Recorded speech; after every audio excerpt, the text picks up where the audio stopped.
সল্টলেকে বাসে রেশারেশিতে শিশু মৃত্যুর ঘটনা রেশ এখনো কাটেনি।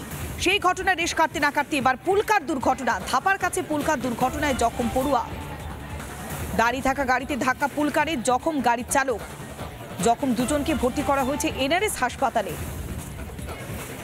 গত দুদিন আগে সল্টলেকের দুটি বাসে রেশারেশিতেই বেঠকে প্রাণ যায় এক স্কুল পড়ুয়ার। সেই ঘটনার রেশ এখনো পর্যন্ত কাটেনি। আর এবার পুলকার দুর্ঘটনা। ধাপার কাছে পুলকার দুর্ঘটনায় গুরুতর জখম হয়েছে বেশ কয়েকজন পড়ুয়া। এদের মধ্যে জখম দুজনকে ভর্তি করা হয়েছে এনআরএস হাসপাতালে। দাঁড়িয়ে থাকা গাড়িতে ধাক্কা পুলকারের। জখম হয়েছেন গাড়ির চালকও। একেবারে দুমড়ে মুচড়ে গিয়েছে গাড়িটি। অত্যন্ত দ্রুত গতিতে ছিল বলে প্রাথমিকভাবে অনুমান করা হচ্ছে।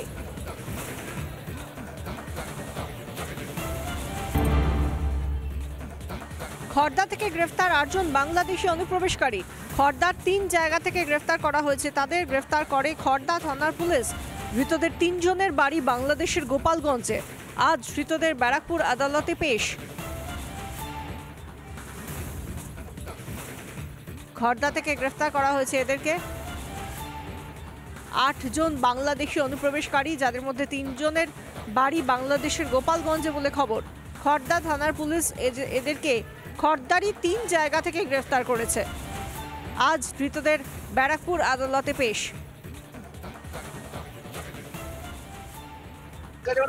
কোনো কাগজ ছিল না, কোনো কাগজ ছিল না দাদা, কোনো কাগজ ছিল না। তোমাদের কাছে কোনো কাগজ ছিল না, তোমাদের কাছে কোনো কাগজ ছিল না দাদা। বাংলাদেশের বাড়ি কোথায় আপনার? বাড়ি কোথায়? হ্যাঁ, কোথায় বাংলাদেশের বাড়ি কোথায়? বাড়ি কোথায়? কিভাবে আসলেন আপনারা অবৈধ উপায়ে? কোথায় বাড়ি আপনাদের? বাড়ি কোথায় ছিল দাদা? বাড়ি কোথায় আপনাদের দাদা? বাংলাদেশের বাড়ি কোথায়? নাম কি আপনার? বিনা কাগজে ছিলেন এখানে? বিনা কাগজে ছিল? নাম কি আপনার? কেন পুলিশ ধরলো কেন? বলুন।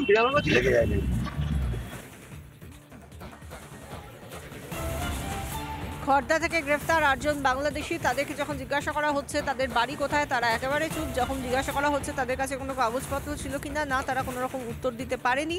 তারা একেবারে চুপ। তাদের নাম পর্যন্ত তারা বলতে চায়নি। 8 জন বাংলাদেশি অনুপ্রবেশকারীদের আজ গ্রেফতার করা হয়েছে খড়দা থেকে। খড়দা 3 জায়গা থেকে তাদেরকে গ্রেফতার করা হয়েছে। তাদের মধ্যে 3 জনের বাড়ি গোপালগঞ্জে বলে খবর।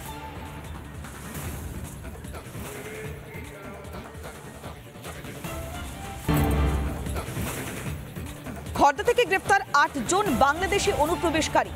খড়দার 3টি জায়গা থেকে গ্রেফতার করা হয়। গ্রেফতার করেছে খড়দা থানার পুলিশ। ধৃতদের 3 জনের বাড়ি বাংলাদেশের গোপালগঞ্জে। আজ ধৃতদের ব্যারাকপুর আদালতে পেশ করা হচ্ছে। খড়দা থেকে গ্রেফতার করা হয়েছে 8 জন বাংলাদেশি অনুপ্রবেশকারীকে। খড়দার মোট 3টি জায়গাতে তল্লাশি চালিয়ে গ্রেফতার করেছে খড়দা থানার পুলিশ।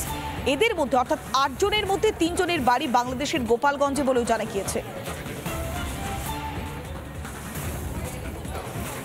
কোনো কাগজ ছিল না, কোনো কাগজ ছিল না দাদা, কোনো কাগজ ছিল না। তোমাদের কাছে কোনো কাগজ ছিল না, তোমাদের কাছে কোনো কাগজ ছিল না দাদা। বাংলাদেশের বাড়ি কোথায় আপনার? বাড়ি কোথায়? হ্যাঁ, কোথায় বাংলাদেশের বাড়ি কোথায়? বাড়ি কোথায়? কিভাবে আসলেন আপনারা অবৈধ উপায়ে? কোথায় বাড়ি আপনাদের? বাড়ি কোথায় ছিল দাদা? বাড়ি কোথায় আপনাদের দাদা? বাংলাদেশের বাড়ি কোথায়? নাম কি আপনার? বিনা কাগজে ছিলেন এখানে? বিনা কাগজে ছিল? নাম কি আপনার? কেন পুলিশ ধরলো কেন? বলুন। নানা ধরনের কন্টেন্ট দেখার জন্য লাইক করুন, শেয়ার করুন আমাদের ফেসবুক পেজ, সাবস্ক্রাইব করুন আমাদের ইউটিউব চ্যানেল।